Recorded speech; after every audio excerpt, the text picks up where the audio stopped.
kembali diluncurkan oleh pasukan Angkatan Laut dan Angkatan Udara Garda Revolusi Iran. Rangkaian serangan rudal Garda Revolusi Iran menargetkan pangkalan militer dan posisi strategis milik Amerika Serikat di kawasan Teluk. Pasukan Garda Revolusi Iran menuliskan pesan-pesan balas dendam di atas rudal, bertuliskan hingga tetesan darah terakhir. Serta manusia super dan harga diri Iran dilengkapi foto Ayatullah Ali Khomeini. Rangkaian serangan rudal dilakukan sebelum fajar. Serangan tahap ketiga ini dilakukan sebagai respon Iran terhadap serangan kejutan berskala besar Amerika Serikat yang dilakukan sebelumnya.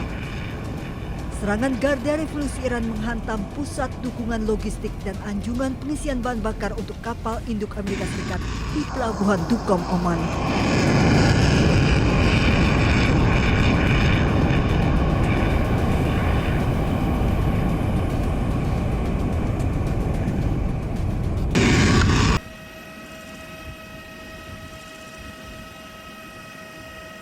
Menteri Luar Negeri Iran Abbas Araghchi telah tiba di ibu kota Oman, Muscat pada Sabtu. Rekaman video memperlihatkan Araghchi menuruni tangga pesawat sebelum disambut oleh delegasi dari Oman. Kunjungan ini bertujuan melakukan pembicaraan dengan para pejabat Oman mengenai Selat Hormuz di tengah AS dan Iran saling tuding terkait peningkatan eskalasi militer. Juru bicara Kementerian Luar Negeri Iran, Esmail Bagei, menyebut pembicaraan tersebut berfokus pada pengaturan masa depan untuk navigasi melalui Selat Hormuz berdasarkan nota kesepahaman tanggal 17 Juni. Iran disebut telah menerima tanggung jawab atas layanan navigasi maritim dan peraturan lalu lintas di jalur strategis tersebut. Pembicaraan tersebut dilakukan usai AS dan Iran saling serang sejak Selasa. Iran menyerang kapal komersial AS di Selat Hormuz, kemudian militer AS membalas Iran dengan menggempur target militer di Iran.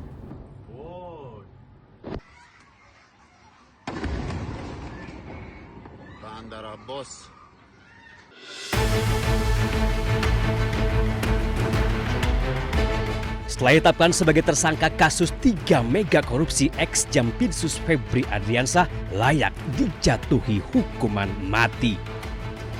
Pernyataan itu rame-rame disampaikan fraksi PDI Perjuangan dan fraksi PAN di Komisi 3 DPR RI. Falah Amru dari fraksi PDI Perjuangan menilai kasus Febri adalah skandal yang sangat mencederai rasa keadilan masyarakat.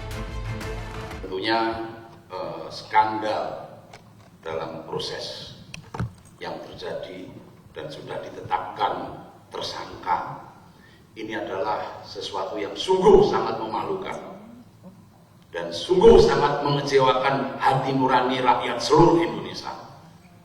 Oleh karena itu, saya meminta pelaku tersangka diadili yang seberat-beratnya. Kalau bisa dihukum mati. Stali Tiga Uang Endang Agustina dari fraksi PAN juga sampaikan tindakan Febri sangat memalukan yang dilakukan oleh orang yang seharusnya justru memberantas korupsi. Itu sangat mencederai perasaan masyarakat. Masyarakat sedang susah hidupnya, dia yang seharusnya memberantas korupsi, tetapi malah korupsi. Ini sangat memprihatinkan dan harus dihukum berat. Kalau perlu dihukum mati, apa yang seperti sampaikan Kuswal tadi. Senada pakar hukum tata negara Mahfud MD juga menilai jika ex-Jampitsus itu terbukti bersalah, maka hukuman yang layak diterimanya adalah hukuman mati. Gitu kan. Nah, tapi sekarang serius nih, hukumannya apa? Menurut saya hukumannya maksimal. Maksimal itu dengan hukuman pidana khusus, bukan pidana biasa. Apa itu? Pidana khusus itu pidana mati. Korupsi itu bukan tindak pidana biasa. Tapi ini adalah tindak pidana luar biasa. Di hukum kita disebut dengan eksplisit ini memang kejahatan luar biasa. Nanti dilihat aja penjelasan Undang-Undang 19 tahun 2019 alinea kedua, jelas di situ. Nah, kalau begitu kan hukumannya mati. Febri Adriansah ditetapkan sebagai tersangka untuk 3 kasus korupsi sekaligus. Kasus batubara di PT PLN, PT Asabri, dan PT Krakatau Steel.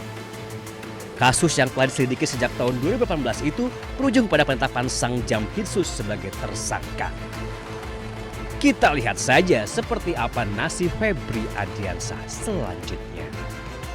Tim Liputan iNews melaporkan.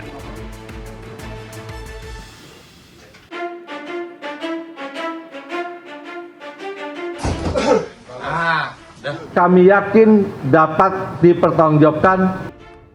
Usai rumahnya digeledah, Febri muncul pertama kali ke publik pada Jumat 10 Juli lalu. Dengan percaya diri, Febri memastikan dirinya masih menjabat sebagai Jampitsus. Febri juga menyebut masih menangani sejumlah kasus, salah satunya adalah kasus tata kelola makan bergizi gratis MBG. Dalam pernyataannya, Febri juga membantah memiliki keterkaitan bisnis dengan salah satu kafe yang digeledah polisi.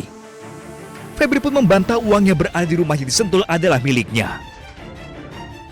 Namun, sehari setelah pernyataannya, Kejagung pun mengumumkan Febri mundur dari jabatannya sebagai Jampitsus. Di hari yang sama, polisi menetapkan Febri sebagai tersangka. Febri diduga terlibat kasus dugaan korupsi dan pencucian uang terkait batu bara pembangkit listrik tenaga uap, Asabri dan Krakatau Steel. Usai ditetapkan sebagai tersangka, Febri tak lagi muncul di publik. Hingga kini, Febri pun belum ditahan. Surat larangan berpergian ke luar negeri juga telah keluar. Publik pun menanti langkah selanjutnya dari penanganan kasus mega korupsi ini.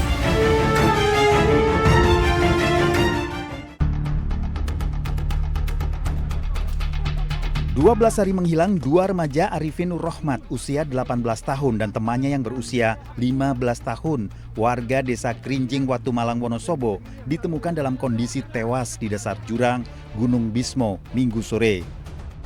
Kedua jenazah ditemukan tim SAR gabungan yang terdiri dari Basarnas gabungan setelah penyisiran intensif selama 12 hari. Proses evakuasi sulit lantaran lokasi kedua jenazah berada di dasar jurang dengan kedalaman kurang lebih 300 meter.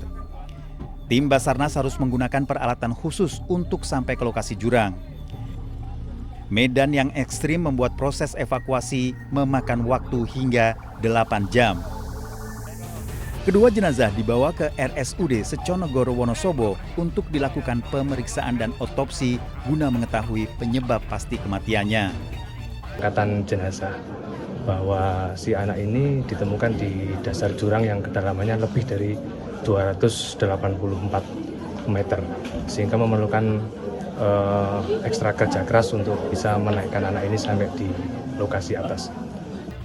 Kedua korban hilang setelah berpamitan kepada keluarga untuk bermain ke kawasan hutan Gunung Bismo. Dari Wonosobo, Jawa Tengah, Didi Dono Hartono, iNews melaporkan.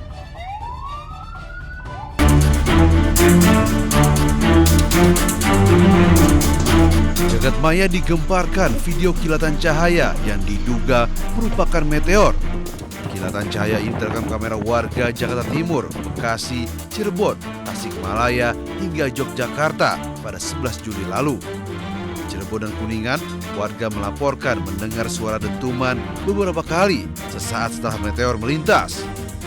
Menurut pihak Badan Riset dan Inovasi Nasional, BRIN, meteor tersebut pertama kali terdeteksi melintas di atas Laut Jawa sebelum terlihat dari wilayah Bekasi sekitar pukul 10 malam. Meteor ini berukuran kecil sehingga tidak berbahaya dan sudah sering terjadi di Indonesia.